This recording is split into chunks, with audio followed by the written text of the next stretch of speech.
Hello everyone, मैं DK Mishra आपको इस चैनल पे आपका स्वागत कर रहा हूँ। रियल सिचुएशन पे जब बात होती है तो आप कनेक्ट करते हो और आपको पता लगता है कि यार हम यहाँ पे कैसे रिलेट कर रहे हैं और what what should be my point of view at this stage. तो उस पे मैं बात करने वाला हूँ।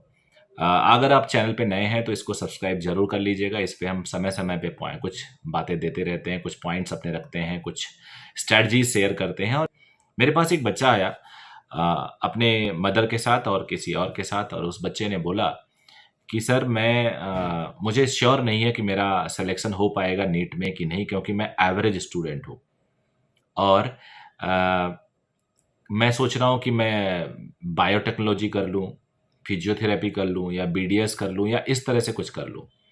मैं एक बैकअप प्लान रखना चाहता हूँ। इस तरह से उस बच्चे ने मुझे बोला। मतलब he was completely not sure about his selection. Even he was not sure to pursue 1 year preparation.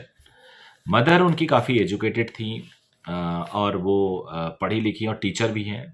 तो उन्होंने मेरे सामने बोला कि मैं चाहती हूँ कि ये बच्चा प्रिपरेशन करे, और अगर ये प्रिपरेशन करेगा तो नेचुरली इसको कहीं ना कहीं से एक चांस बनेगा कि इसका सिलेक्शन हो, और नहीं भी होगा तो कम से कम इसको रिग्रेट नहीं होगा लाइफ में, फ्यूचर में दोबारा, कि इसने ट्राई ही नहीं किया। मुझे ये बात उनकी बहुत अच्छी लगी। अब प्रेशर हम ले रहे हैं, बच्चा नहीं ले रहा है। बच्चे को अपना एफर्ट लगाना है, उसको रोज क्लासेस अटेंड करनी है, उसको क्लास में दिए हुए वर्क को सॉल्व करना है, काम को जो भी वर्क अलॉट किया जाता है टीचर से वो सॉल्व करे। दूसरी बात, आप ये बिल्कुल मत बोलिए कि आप एवरेज हैं। मैक्सिमम स्टूडेंट एवरेज होते हैं, और मैं तो उन ब्रिलियंट बच्चों को चैलेंज करता हूं कि जो ब्रिलियंट होने का क्लेम करते हैं वो बिना ज़्यादा सेल्फ स्टडी के कोई भी कॉम्पिटिटिव एग्जाम क्लियर करके दिखा दें। कॉम्पिटिटिव एग्जाम बना ही है ज़्यादा से ज़्यादा सेल्फ स्टडी करने का।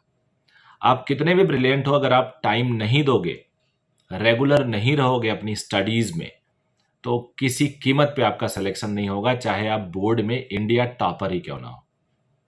ये तो अपने दिमाग से निकाल दीजिए। कॉम्पिटिटिव एग्जाम में आपको एक बेसिक लेवल की आईक्यू, बेसिक लेवल का जो अंडरस्टैंडिंग होता है वो चाहिए, जो मैक्सिमम बच्चों में होता है।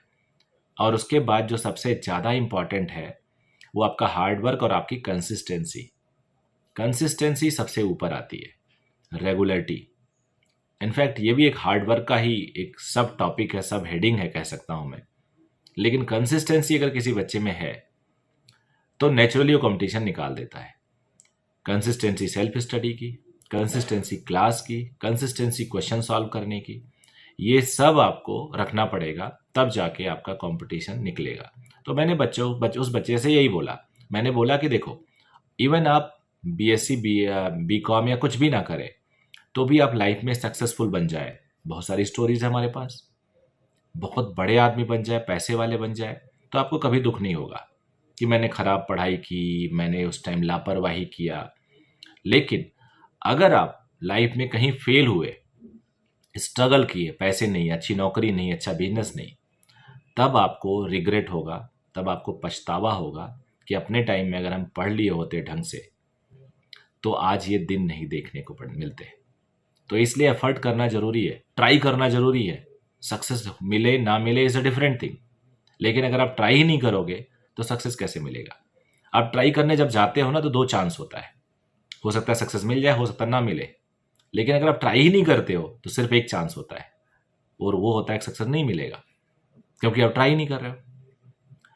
दूसरी बात, आप जब ट्राई करते हो ना तो आपको एक कॉन्फिडेंस, आपको पता लगता है, इवन सक्सेसफुल नहीं भी होते हो तो आपको लगता है एग्जाम में यार पढ़ लिया होता तो हो जाता, क्योंकि क्वेश्चन तो देखे हुए आए हैं, क्वेश्चन तो पढ़े हुए आए हैं। और वो आगे फ्यूचर में आपको हौसला देता है। वो हौसला देता है, वो कहता है कि अगर आगे के फ्यूचर में आप कभी भी कोई कंपटीशन दोगे, उसमें पढ़ के जाओगे तो आपको फायदा होगा।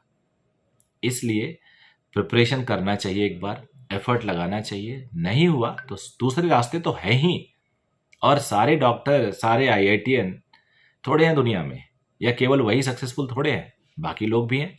इस माइंडसेट से आओ। सो ये पूरा का पूरा मेरा आपके लिए सजेशन था। एक केस स्टडी थी, उस बच्चे के बारे में बताया, and he was very positive at the end of the session.